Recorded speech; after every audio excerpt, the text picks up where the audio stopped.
బ్రహ్మాండంగా అలంకరణలు అవన్నీ చేస్తున్నారు. జాతర ఏదో ఉందని చాలామంది అనుకుంటారు ప్రతి ఇయర్. కొంచెం ఈ వివరాలు తెలియజేస్తారా? మీరు ఇక్కడ స్థానికులేనా? అవునండి, నమస్కారం అండి. మీ పేరు సార్? నా పేరు రామభద్రారావు, కొత్తగట్టు వాస్తవ్యులము. ఇక్కడ అనాది కాలంగా వందల సంవత్సరాల క్రితము శ్రీ మత్స్యగిరీంద్ర స్వామి వారు గుట్టపైన వెంచేసి ఉన్నారు. ఇక్కడ కార్యక్రమాలు ఇప్పుడు రథసప్తమి రోజు మొదలగి ఒక 20 రోజులు పాటు బ్రహ్మాండంగా జాతర జరుగుతున్నది. దీనిని కొత్తగట్టు జాతర, కొత్తగట్టు పౌర్ణమి అని కూడా చెప్తారు. ఫిబ్రవరి 8 దేవుడి కళ్యాణము, శనివారము 12 పౌర్ణమి నాడు జాతర, 13 నాగబలి. ఈ కార్యక్రమాలు చాలా బ్రహ్మాండంగా అంగరంగ వైభవంగా జరుగుతాయి. ఇక్కడ నుండే ఈ చుట్టుపక్కల ప్రాంతాల నుండే కాకుండా వేరే జిల్లాలు అలాగే వేరే రాష్ట్రాల నుండి కూడా చాలామంది భక్తులు వీడికి వించేసి స్వామివారి కృపకు పాత్రులవుతారు. ఈ జాతర దాదాపుగా నెల రోజుల పాటుగా చాలా బ్రహ్మాండంగా జరుగుతుంది. భద్రా గారు, ఇంతకుముందు నేను మీరే తీసుకొచ్చిండ్రు ఈ గుట్ట మీదకి, ఈ బండ మీద, కొత్తగట్టు బండ అంటారు కదా. వచ్చేటప్పుడు చాలా మంది బ్రాహ్మణులు వస్తున్నారు. అంటే వివిధ ప్రాంతాల నుంచి కూడా వస్తారా? వివిధ విలేజెస్ వాళ్ళు, వివిధ ప్రాంతాల నుండి చాలా మంది బ్రాహ్మణులు వచ్చి ఇక్కడ హోమాలు, అలాగే దేవుడి కళ్యాణానికి దాదాపుగా ఒక 20-25 మంది బ్రాహ్మణోత్తములు వచ్చి స్వామివారికి కళ్యాణం కానీ జాతర కానీ చేసి జరిపించి వెళ్తూ ఉంటారు. అయితే మనము జాతర జరిగే రోజులలో ఒకసారి మనం ప్రేక్షకులు చూపించే ప్రయత్నం చేద్దాము. ఈలోపు మీకు ఏమన్నా ఇక్కడ ఏమేమి ఉన్నాయి ఈ గుట్ట మీద కొంచెం చూపించండి. ఆ తర్వాత బ్రాహ్మణులతో మాట్లాడదాం. ఓకేనండి.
ఇంతకుముందు చూపెట్టినటువంటి దారి అది వాహనాలు పైకెక్కే దారి.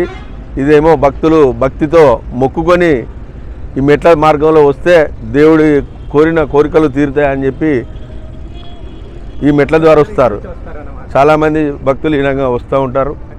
అక్కడ ఉంది స్వామివారి ప్రతిమ, అంటే విగ్రహము. అది ఈ 2 సంవత్సరాల క్రితమే దీన్ని నిర్మించారు. ఈ స్వామివారి విగ్రహాన్ని నిర్మించడానికి చాలామంది దాతలు ముందుకొచ్చారు. వారి సహాయ సహకారాలతో స్వామివారి విగ్రహాన్ని నిర్మించుకున్నారు మత్స్యగిరీంద్ర స్వామి.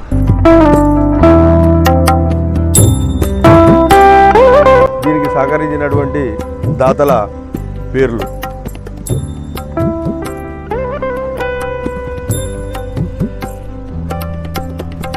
మన జాతర సమయంలో చుట్టూ పరిసర ప్రాంతాలు చాలా పచ్చని చేన్లతో ఉంటాయి. ఒకసారి చుట్టూ మీరు చూస్తే గమనిస్తే తెలుస్తుంది. మొత్తం కొండలు, హైవే రోడ్డు NH 563. ఇక్కడ నుంచి సిటీస్ ఎంత దూరంలో ఉంటాయి? హుజురాబాద్ 10 కిలోమీటర్లు, కరీంనగర్ 30 కిలోమీటర్లు, హనంకొండ 40 కిలోమీటర్లు. చాలామంది హైదరాబాద్ నుండి కూడా చాలామంది భక్తులు ఇక్కడికి వచ్చి ఒక వారం రోజుల పాటు ఉండి స్వామివారి కుప్పకు పాత్రులై మొక్కుకొని స్వామివారిని కళ్యాణమైన ఈ జాతర ప్రతి సంవత్సరము ఈ ఫిబ్రవరిలో జరుగుతుంది పౌర్ణమికి.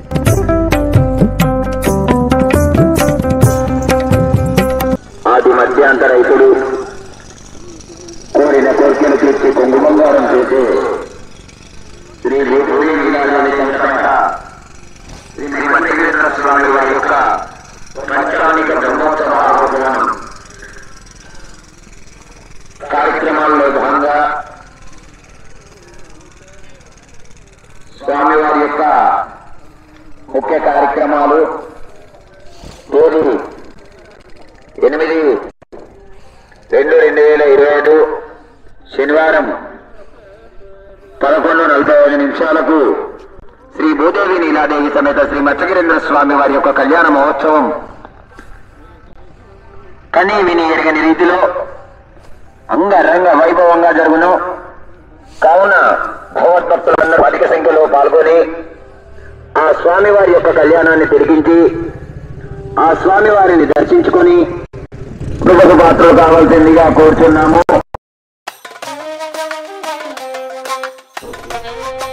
ఇది స్వామివారి కోనేరు. ఇందులోని స్నానాలు చేసి స్వామివారి దర్శనానికి వెళ్తారు. అలాగే చాలామంది రైతులు కూడా ఈ కొలంలో నీరు తీసుకెళ్ళి పైరులో చల్లితే ఎలాంటి రోగాలు ఉన్నాయని చెప్పి తీసుకెళ్ళి పైరులో చల్లుకుంటారు. వ్యవసాయ క్షేత్రంలో చల్లి అందులో వేసిన పైరుకు ఎలాంటి రోగాలు రావని చెప్పి చల్లుకునే ఆనవాయితీ ఒకటి ఉంది.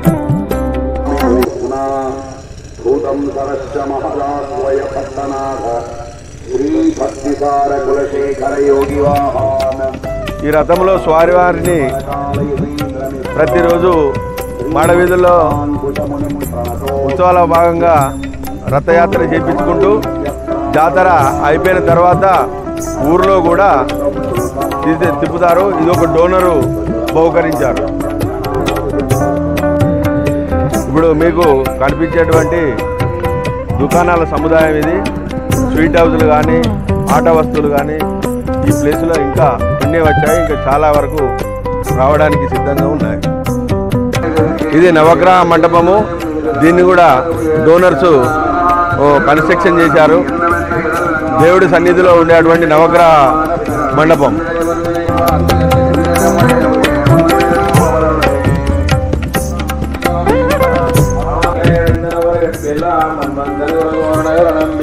ఇంతకుముందు మనం ఘాట్ రోడ్లో వచ్చినప్పుడు పోచమ్మ టెంపుల్ చూసాము.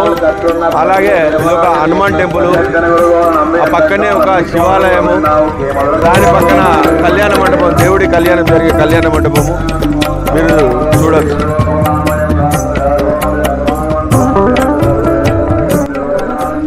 ఇది దేవుడి కళ్యాణ మండపము.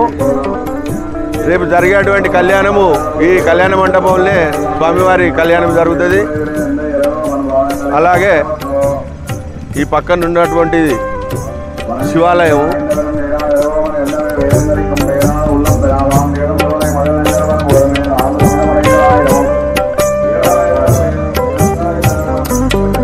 ఈ శివరాత్రికి జరిగేటువంటి ఉత్సవాల్లో ఇక్కడ చాలా బ్రహ్మాండంగా శివరాత్రి ఉత్సవాలు కూడా జరుపుకుంటారు. చాలామంది భక్తులు ఉపవాసాలతో స్వామివారిని కొలుసుకొని శివపార్వతుల కళ్యాణం కూడా జరిపిస్తారు.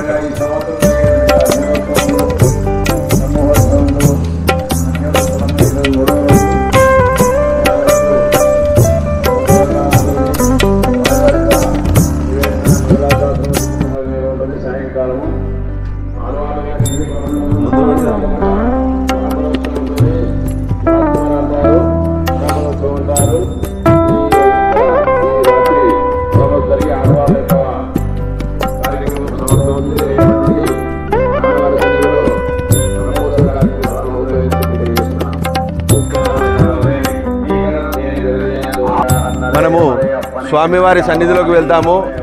స్వామివారి పక్కన నరసింహస్వామి కూడా ఉంటారు, లక్ష్మీ నరసింహస్వామి వారు.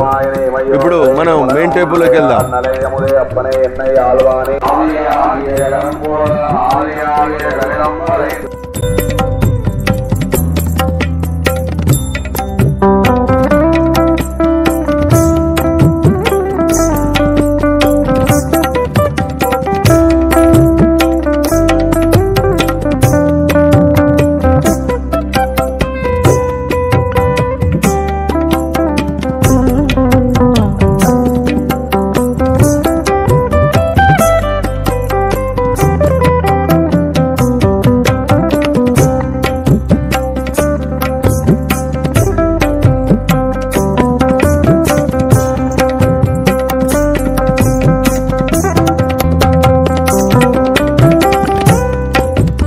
ఇంతకుముందు మీరు అడిగారు కదా ఈ దేవాలయం చరిత్ర ఏంటని.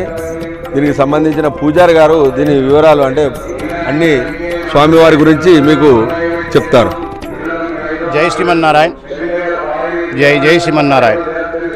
శ్రీమద్ అఖిలాండకోటి బ్రహ్మాండ నాయకుడైనటువంటి శ్రీ భూనీలాసంతి మత్స్యగిరీంద్ర స్వామి వారు విరవడానికి గల ముఖ్య కారణం, సోమకాసుడు అనేటువంటి రాక్షసుడు వేదాలను అపహరిస్తే ఆ వేదాలను సంరక్షించడం కొరకై సోమకాసురుని చంపి వేదాలను సంరక్షించి బ్రహ్మకు ఆ కులను వద్ద వేదాలు ఇచ్చినాడనేది యొక్క చరిత్ర. అందులో ఉన్నప్పుడు అప్పుడు సప్తమహర్షులుండి ఆ పడవలో ఆ సప్తమహర్షుల కోరిక మేరకు తాను బంగారు చాపావతారంగా కోనేట్లో వెలవడం జరిగింది. అప్పుడు ఆ ఋషుల కోరిక మేరకు ప్రతిరోజు కూడా ఋషులు వచ్చి ఆ స్వామివారిని దర్శనం చేసుకుంటూ వెళుతున్నటువంటి వారు. కొంతకాలానికి కలియుగం ప్రారంభమైనాక ఆ ఋషులు వచ్చి వేడుకుంటే ఆ కొలంలో ఉండి స్వామి ఈ గుహలోకి వచ్చి వేయించేయడం జరిగింది. అప్పటి నుంచి భక్తులకు తాను దర్శనమిస్తున్నాడు. ప్రతి సంవత్సరం మాఘశుద్ధ ఏకాదశి అంటే భీష్మ ఏకాదశి అంటారు. ఆ రోజు స్వామివారి కళ్యాణం జరుగుతుంది. అట్లాగే పౌర్ణమి రోజు మాఘశుద్ధ పౌర్ణమి రోజున స్వామివారి యొక్క జాతర జరుగుతుంది. స్వామివారి యొక్క పాల్గొన బహుళ పాడ్యమి రోజున స్వామివారి యొక్క పుష్పయాగం జరుగుతుంది. ఈ పుష్పయాగానికి చాలామంది భక్తులు తరలి వస్తారు. సంతానం కారినటువంటి వారికి సంతానాన్ని ప్రసాదిస్తున్నాడు. అట్లాగే కళ్యాణం కాని వారికి కళ్యాణాన్ని కూడా చేయించుతున్నటువంటి స్వామి. ఈ స్వామివారి యొక్క ప్రతీతి చాలా ఉన్నది. ఆ కోనేట్లో స్నానాలు చేస్తే వారి యొక్క రోగాలన్నీ పోతాయని దీని యొక్క ప్రతీతి. కొంతమంది రైతులు కూడా ఆ నీరు తీసుకువెళ్ళి పొలాలపై చల్లితే దొమ్మకాడు కూడా చచ్చిపోతుంది అనేటువంటిది ఆలోచనతో ఉన్నటువంటి వారు. అట్లాగే ప్రతి సంవత్సరం కూడా వచ్చి తీసుకువెళ్తుంటారు తీర్థాన్ని. అట్లాగే సోలాపూర్ నుండి పద్మశాలీలు కూడా వచ్చి స్వామివారి యొక్క కళ్యాణాన్ని చేయించి స్వామివారి యొక్క కృపకు పాత్రలవుతారు. అట్లాగే చాలామంది నిజామాబాద్, ఆదిలాబాద్, కరీంనగర్, హైదరాబాద్, వరంగల్, ఖమ్మం నుంచి కూడా చాలామంది భక్తులు వేయించేస్తారు. ఇక్కడికి మహారాష్ట్ర కూడా అక్కడి నుంచి వేయించేస్తారు. అడిగిన వారికి కొంగు బంగారంగా వెలుస్తున్నటువంటి స్వామి వారి వారి కోరికలు తీరుస్తూ వారి ఇష్టాలను నెరవేరుస్తున్నటువంటి స్వామి ఎంతో కృపాకటాక్ష వీక్షణాలకు ప్రసాదిస్తారు. కాబట్టి భక్తులు కూడా అధిక సంఖ్యలో పాల్గొంటారు. జై శ్రీమన్నారాయణ, జై జై శ్రీమన్నారాయణ. ఇప్పుడు మనం వెళ్తున్నటువంటిది లక్ష్మీ నరసింహస్వామి మత్స్యగిరీంద్ర స్వామి క్షేత్రపాలకుడు. పక్కన ఉన్నటువంటి వారు దేవస్థానం చైర్మన్ గారు మల్లారెడ్డి, ఆలయ కమిటీ చైర్మన్ గారు మల్లారెడ్డి గారు. కొంచెం మాకు ఇప్పుడు ఈ సంవత్సరం జరిగే ఈ జాతర గురించి వివరాలు కొద్దిగా తెలియజేయగలరండి? ముఖ్యంగా ఏంటంటే 8 నాడు శనివారం రోజున స్వామివారి కళ్యాణం 11 గంటల 40 నిమిషాలు జరగబడుతుంది. అదేవిధంగా 12 నాడు స్వామివారి జాతర బ్రహ్మోత్సవం అది ఉంటుంది. తర్వాత 13 నాడు స్వామివారి నైటు 9 గంటలకు నాగబలి కార్యక్రమం ఉంటుంది. దీంతోపాటు జాతరకు వచ్చే భక్తులకు అన్ని విధాల సౌకర్యాలు ఏర్పడుతుంది. సర్వ పందిర్లు కానీ త్రాగునీరు కానీ ఏదైనా కానీ హెల్త్ పరంగా కానీ ఏదైనా అన్ని విధాలు ఇక్కడ ఏర్పాటు చేయడం జరుగుతుంది. అధిక సంఖ్యలో భక్తులు పాల్గొంటారు కాబట్టి అన్ని విధాల భక్తులకు సౌకర్యం ఏర్పాటు చేయడం జరుగుతుంది. కాబట్టి మేము దానికి కూడా తోడ్పడి ఎప్పుడు భక్తులకు అందుబాటులో ఉండేలా చూసుకుంటాను. ఈ బ్రహ్మోత్సవాలకు రాష్ట్రం నుంచి భక్తులు అధిక సంఖ్యలో పాల్గొనగానే అందరికీ మనం చేసుకుంటున్నాను.